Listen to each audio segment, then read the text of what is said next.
தம்பி சவுக்கு சங்கர் 2 அல்லக்கைகள், ஒன்று அரை டிக்கெட்டு, இன்னொன்று தர டிக்கெட்டு. சின்ன பசங்களை கைக்குள்ள வச்சுக்கிட்டு அதில் நீங்களே கொஸ்டின் எழுதி கொடுத்து தட்டு தடுமாறி அவங்கள மனப்பாடம் பண்ணி பேச வச்சு கேட்க வச்சு அதுக்கு நீங்கள் கொடுக்குற விளக்கம் சிறுபிள்ளைத்தனமான. சோத்துக்கே வழி இல்லையா? ஃப்ரெண்ட்ஸ் தான் சோறு வாங்கி கொடுக்குறாங்கன்னு சொன்னாரா? இந்த வாட்ச் ஃப்ரெண்டு வாங்கி கொடுத்ததுனாரா? எனக்கு சோத்துக்கு வழி இல்லை, என் நண்பர்கள் தான் வாங்கி கொடுக்குறாருன்னு எந்த இடத்துலயாவது சொல்லியிருக்கிறாரா திரு அண்ணாமலை அவர்கள்? உங்களால் நிரூபிக்க முடியுமா? என்ன பேச்சு?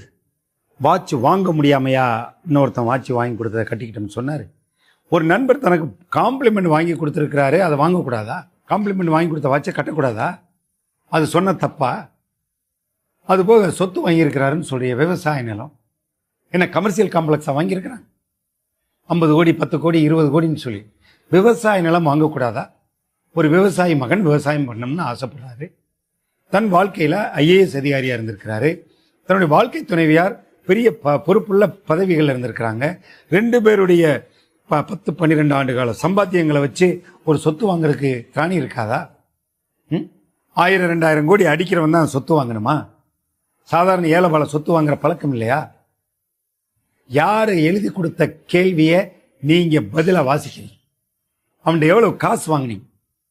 வாழ்நாள் பூராவும் அடுத்தவனை மிரட்டி உருட்டி கேவலமான முறையில் நடந்து காசு பணத்தை அடுத்தவன் பாக்கெட்டில் இருக்கிற அபகரித்து வாழ்க்கை நடத்திக்கிட்டு இருக்கிற உங்களை மாதிரி ஆட்களுக்கு வேற வழியே இல்லையா? நல்ல உழைச்சு பிழைக்கிறதுக்கு வழியே இல்லையா உங்களுக்கு?